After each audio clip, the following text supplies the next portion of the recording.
오늘 함께 보실 말씀은 시편 23편 5절입니다. 시편 23편 5절입니다. 우리 함께 봉독하도록 하겠습니다. 주께서 내 원수의 목전에서 내게 상을 차려주시고 기름을 내 머리에 부으셨으니 내 잔이 넘치나이다.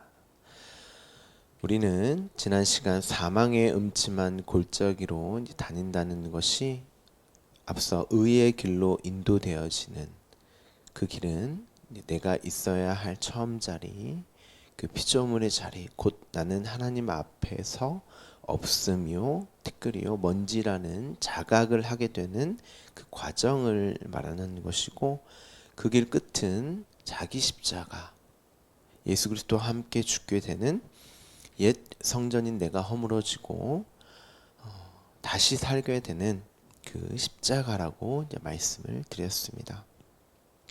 그래서 사망의 음침한 골짜기라고 다윗이 이제 표현을 하고 있는 것이죠. 그런 나라는 존재의 실존을 이제 보게 되는 그 길을 걷게 되고, 결국 나의 종착지가 십자가이기 때문에 그 길을 벗어나지 못하게 하는 지팡이나 막대기, 곧 말씀이 내 인생에, 내 삶에 이제 투입이 되고 죄와 허물로 죽어 있는, 그렇기 때문에 예수 그리스도의 십자가의 은혜, 아버지의 사랑이 아니면 살아갈 수 없는 나라는 존재의 그 실체를 마주하게 되는, 직면하게 되는 하나님의 끊임없는 사랑.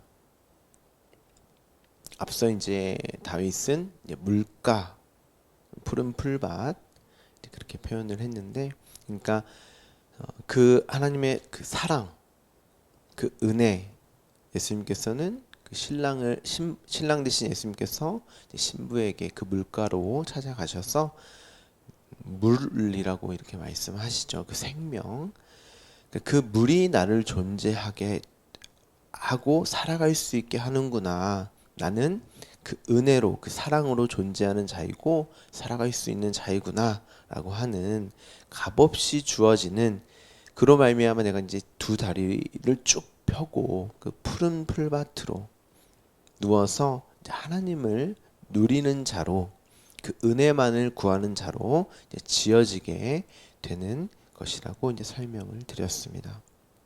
그것이 안위였죠. 안위.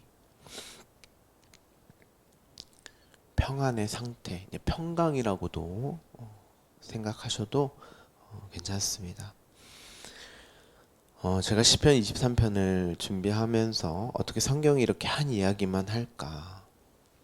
창세기부터 요한계시록까지 어떻게 하나님의 하나님 되심과 피조물인 우리의 모습을 예수 그리스도와 십자가로 이렇게 일관성 있게 담아서 우리에게 주셨을까 하고 말씀을 통한 안위를 경험하게 되었습니다. 보게 되었죠. 여러분도 그렇죠? 이 말씀으로 주어지는 안위가 있으시죠? 제가 저번 주죠. 주일 말씀을 통해서 우리 주말씀교회 성도들이 이 안위가 없으면 어쩌지 하는 그 마음의 간절함이 다소 이제 격앙 있는 그 목소리로 과하게 이제 표현이 되었던 것 같은데, 여러분은 제가 어떻게 표현했느냐에 또 묶이시면 안 돼요. 말씀의 그 내용, 예수 그리스도의 십자가, 하나님의 사랑과 은혜를 말씀을 통해서 이제 확인하시면 됩니다. 때로는 격앙된 목소리로, 때로는 침착된 사랑의 목소리로 예수 그리스도와 십자가를 전할 것입니다. 저는 여러분에게 말씀을 드리기에 앞서 하나님이 저에게 하신 말씀으로 이제 준비를 합니다. 제가 요즘 그런가 봐요. 하나님의 은혜, 긍휼함보다는 여전히 나로 사는 저의 모습에 하나님이 말씀을 하신 것 같습니다. 제가 여러분과 주말씀 교회를 위해서 늘 기도하듯 여러분 또한 반드시 저와 우리 교회, 주말씀 교회 또한 성도들을 위해서 기도해 주시기를 부탁드립니다. 오늘 본문을 보시면 주께서 내 원수의 목전에서 이렇게 시작을 합니다. 여기서 이제 목전이라고 번역된 단어가 이제 정면에 두다, 반대편에서 담대하게 서다, 이제 보여주다 이런 뜻입니다. 그러니까 내 원수, 곧 나의 실체, 그 의의 길을 걷는 그 길은 나의 실체를, 내 원수를, 그 사망의 음침한 골짜기에 있는 그 죽은 나의, 죄와 허물로 죽은 나의 모습을 정면에 두고 똑바로 보게 되는, 담대하게 서서 확실히 내가 누구인지를 이제 보게 하신다는 거죠. 하나님이 그렇게 보여주신다는 거예요. 나의 모습을. 그것을 상을 차려주셨다. 이렇게 이제 번역을 했습니다.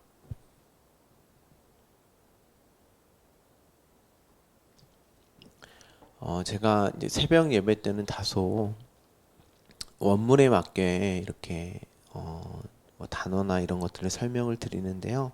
특별히 시편은 시이기 때문에 함축된 그리고 은유적인 표현들이 굉장히 많습니다. 그래서 부득이하게 여러분들에게 이런 것들을, 단어를 하나하나 이제 설명드림을 말씀드립니다. 상을 차려주셨다. 이 상이라는 단어가 어디서 제일 많이 등장을 하냐면 출애굽기에서 가장 많이 등장을 합니다. 이 상이라는 단어가 이제 식탁을 의미하는데, 이 식탁은 단순히 식사하는, 우리가 이제 밥을 먹는 그런 식탁으로도 이제 사용되기도 하지만 본래의 의미는 제사에 쓰이는 그 상을 말합니다. 함께 가보시죠. 출애굽기 25장 23절입니다. 출애굽기 25장 23절 제가 봉독을 해드릴게요. 너는 조각목으로 상을 만들되 길이는 2규빗, 너비는 1규빗, 높이는 1규빗 반이 되게 하고. 쭉 25장에 이렇게 쭉 나오는데요. 이게 어떤 상이냐면 진설병. 이제 성전으로 가게 되면 이게 떡을 올리는 그런 상입니다. 이게 떡입니다, 떡. 이 단어가 원어로 보면 어떤 단어냐면 진설병이 파님 레헴입니다.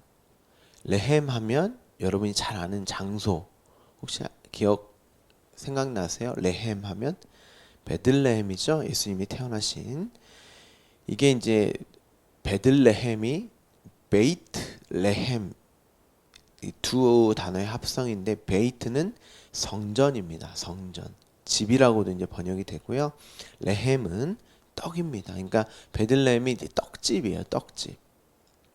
예수님이 태어나신 그 지명 장소가 떡집인데 베들레헴. 집이 성전입니다. 성전. 떡의 성전. 떡이 있는 집. 떡이 있는 성전. 그러니까 이런 단어만 봐도 그 떡 하면 우리에게 주어지는 생명, 말씀, 양식, 그리고 그 양식, 생명, 떡이 있는 성전, 그리고 성전은 곧 나니까 내 안에 있는 말씀, 이런 것들이 여러분들이 이제 자연스럽게 이제 생각이 조금씩 나기 시작하셔야 돼요. 그래서 제가 반복적으로 여러분께 이제 설명을 드립니다. 베들레헴에 대한 내용은 제가 성탄절 때 자세히 이제 설명을 드릴 것입니다. 왜 예수님이 베들레헴에 태어나셨는지 제가 벌써 이제 어느 정도 이제 말씀드리니까 대충 이제 감이 오시죠? 오늘 이 단어가 베이트, 집, 성전, 레헴이 이제 떡이구나 이제 정도만 이해를 하시면 될 것 같아요. 이 정도의 단어는 계속 앞으로 쭉 나오기 때문에 자주 볼 것이기 때문에 이제 숙지를 해놓는 것이 좋습니다.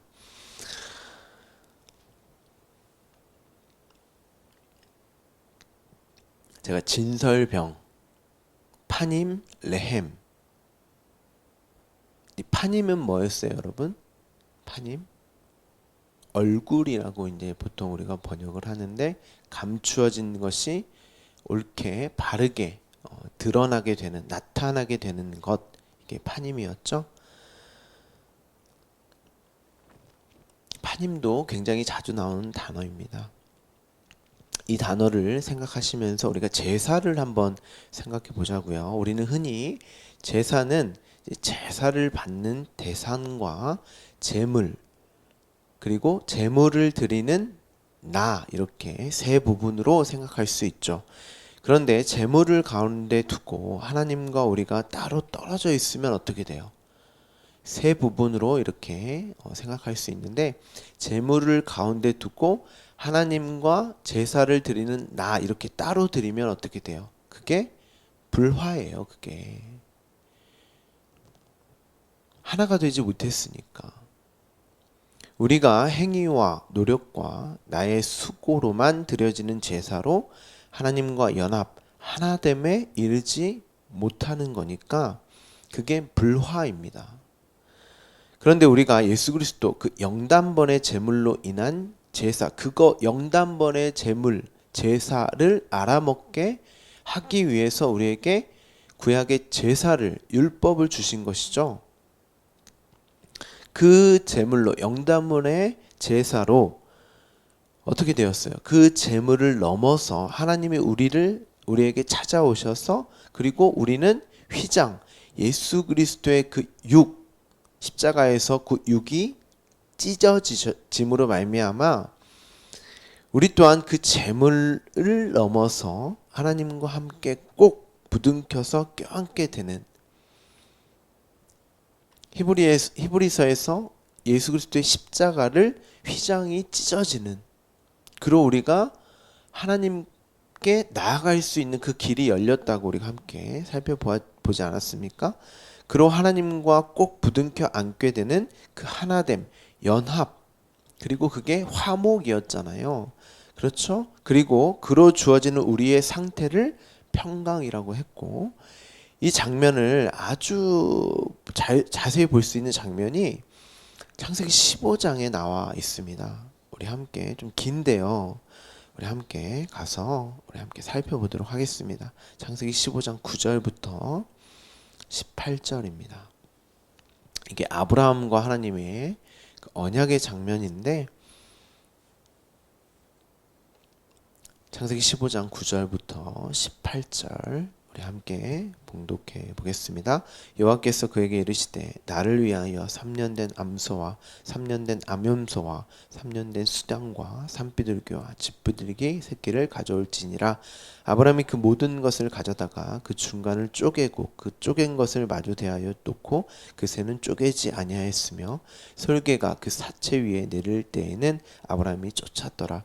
해질 때에 아브라함에게 깊은 잠이 임하고 그 흑암과 두려움이 그에게 임하였더니 여호와께서 너는 반드시 알라. 내 자손이 이방에게 객이 되어 그들을 섬기겠고 그들은 400년 동안 내 자손을 괴롭히리니 그들이 섬기는 나라를 내가 징벌할지며 그 후에 내 자손이 큰 재물을 이끌고 나오리라.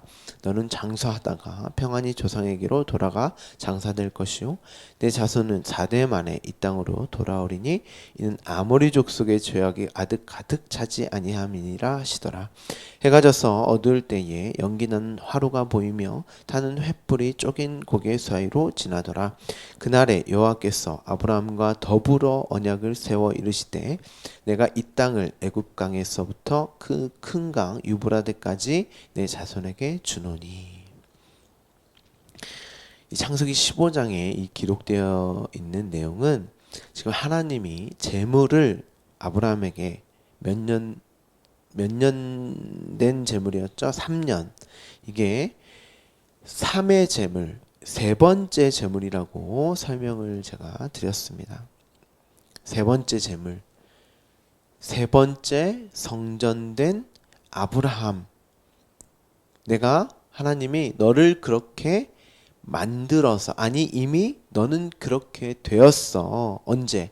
창세전에 그 세 번째 성전으로만 너는 그 제물로만 나와 함께 할 수 있다. 첫 번째, 두 번째는 안 돼요. 그렇죠?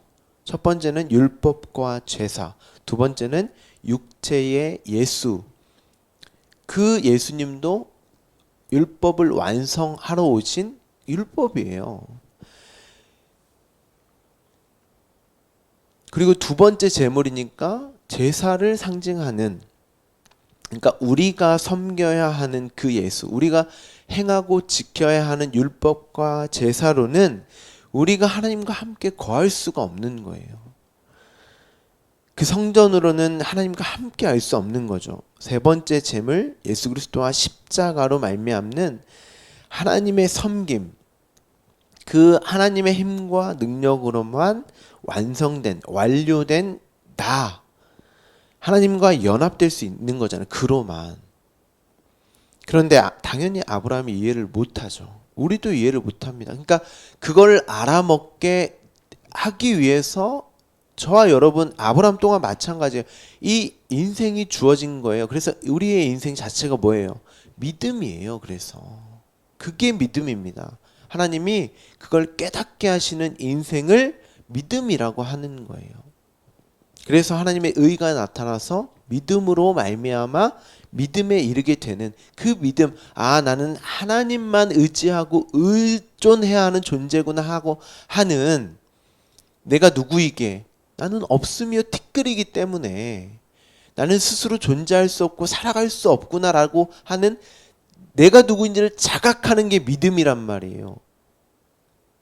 하나님이 나를 붙드셔야, 하나님이 나에게 생명을 주셔야, 하나님 당신이 끊임없이 나를 끌어안아 주셔야, 찾아오셔야 되는 존재이구나.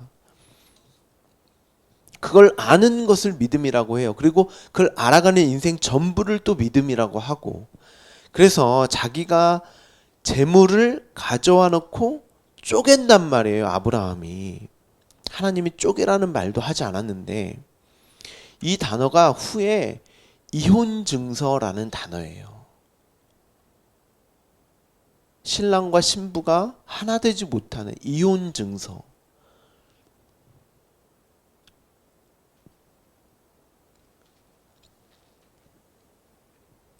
이혼하지 마. 성경에서 그 말이 하나님과 하나 된 나, 그거 알아먹으라고 결혼도 우리에게 허락하신 거고, 이혼이라고 하는 것도, 이혼 증서라고 하는 것도 모세가 허락한 거예요. 근데 그걸 못 알아먹죠. 그래서 신약에 보면 바리새인들이 못 알아먹고 예수님께 데리고 오잖아요. 이런 짓거리를 한 이 여인 어떻게 해야 됩니까? 모세는 이혼 증서를 써서 이혼하라고 했는데 어떻게 해야 됩니까? 예수님이, 모세가 너희가 아는 그걸로 그거 하라고 이혼 증서 써준 줄 아니? 하고 이혼을 다시 설명해 주시잖아요. 그거 아니야.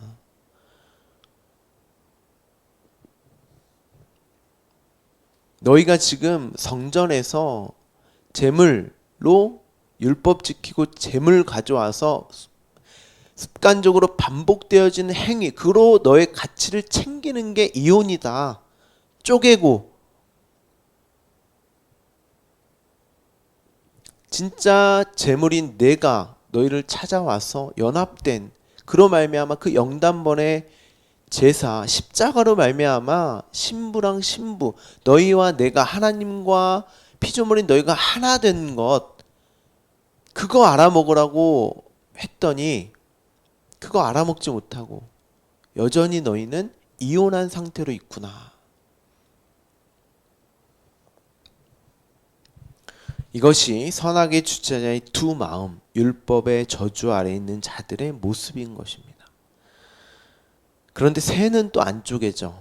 왜냐하면 새는, 어떤 사람들이 하나님께 이제 제물을 바칠 때 암소, 염소, 수장을 바치잖아요. 근데 이제 가난한 사람들은 이걸 바칠 수가 없어요. 그래서 그 가난한 사람들로 바치게 하는 게 새예요.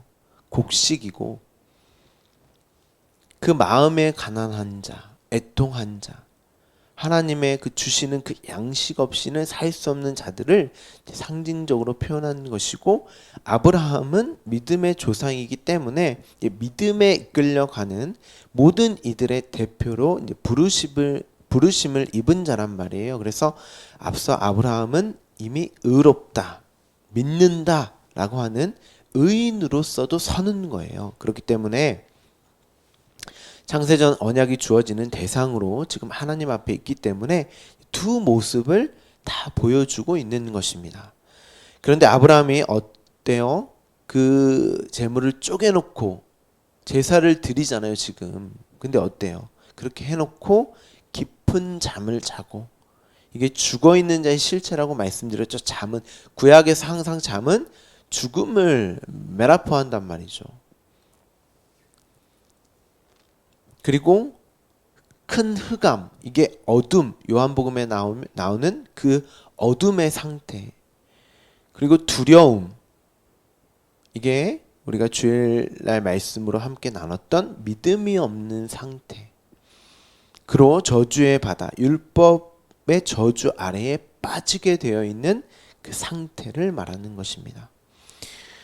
두 마음을 가진 선악의 주체자로 하나님의 말씀을 율법으로 그냥 그걸 지키고 행하는 나의 존재됨과 살아감을 내 힘과 능력으로 자꾸 행하려고 하는, 그것을 그냥 그렇게 해버리면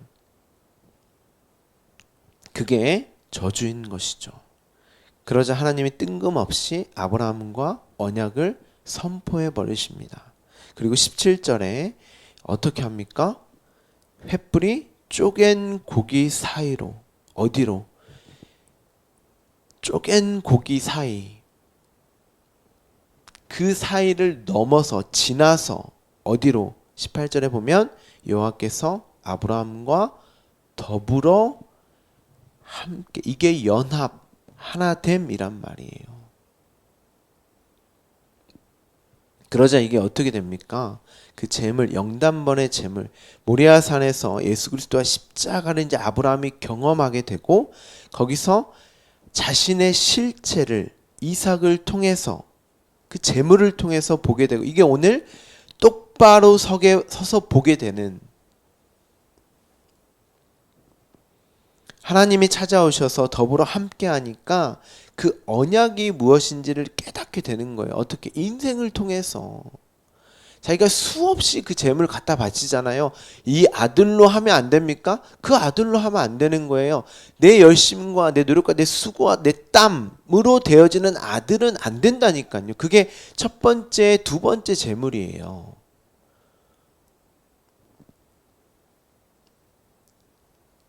그걸로는 안 된다는 것을 인생 내내 경험을 하고, 아, 내가 여호와 이레, 하나님이 하나님 자신을 위해서 준비하신 그 제물로 내가 하나님의 아들이 되는구나.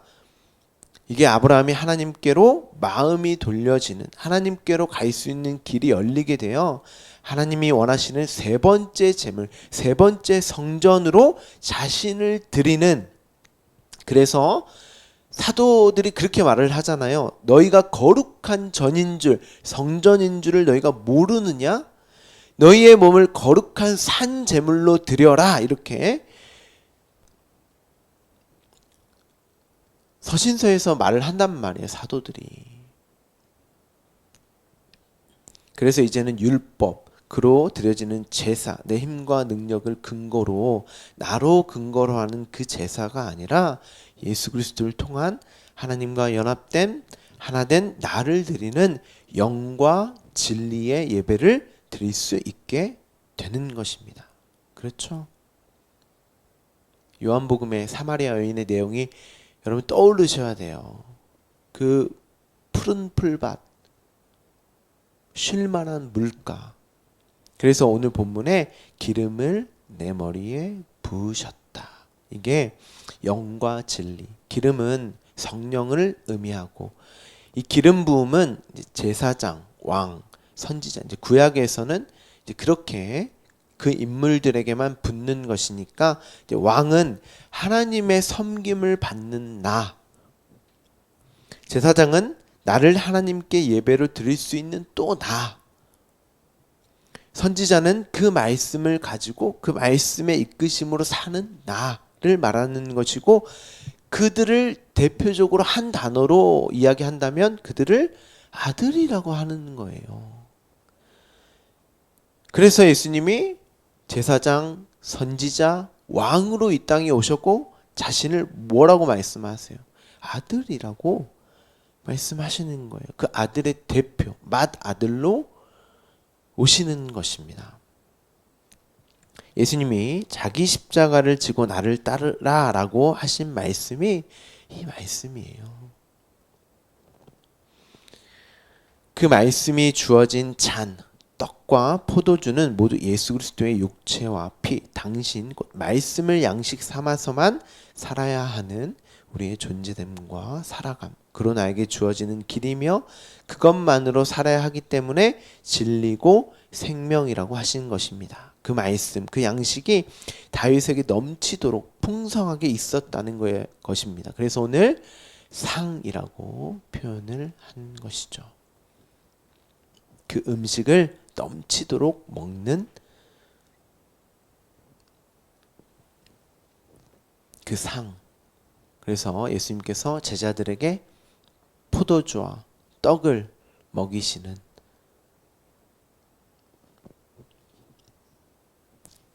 그 장면을 십자가 이전에 기록하고 있고, 실제적으로 언제 제자들이 그 예수 그리스도의 피와 살이 무엇인지를 깨닫게 돼요? 성령이 찾아오심으로 말미암아 그게 무슨 의미인지를 알게 됩니다.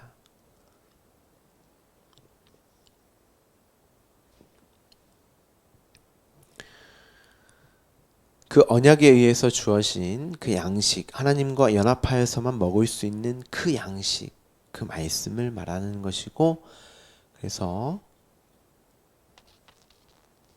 오순절날 성령이 임하심으로 그들의 교회됨이 이제 시작이 되죠. 여러분은 오늘 그 넘치도록 풍성한 그 양식을 먹고 계십니까? 그리고 나를 드리는 그 말씀으로 드려지는 영과 진리의 예배로 오늘의 삶을 살고 계십니까? 오늘 우리가 보신 이 내용을 이제 내일 이제 보겠지만, 그게 여호와의 집, 어디예요? 성전으로 내가 성전되어서 영원히 사는 것입니다. 미리 한번 볼까요? 우리 6절 제가 한번 봉독해 드릴게요. 내 평생의 선하심과 인자하심이 반드시 나를 따르더니 내가 여호와의 집에 영원히 살리로다. 내 평생의 하나님의 선하심과 인자하심이 반드시 나를 따랐다. 이게 무슨 말이에요? 의의 길을 가게 되는, 과거 현재 미래를 모두 함축한 말입니다. 그의 평생에 하나님의 말씀이 주어지지 않는 적이 단 한 번도 없었다는 거예요. 단 한 번도 그 양식, 그 생명, 그 사랑이 주어지지 않았던 적이 한 번도 없었다라고 다윗이 고백을 하는 것입니다. 반드시라고 다윗이 고백을 이렇게 하고 있습니다. 오늘 이 순간에도 주어지고 있다는 거예요. 저와 여러분에게도. 그래서 1절부터 내게 부족함이 없다. 다윗이 이렇게 시작을 했던 것입니다.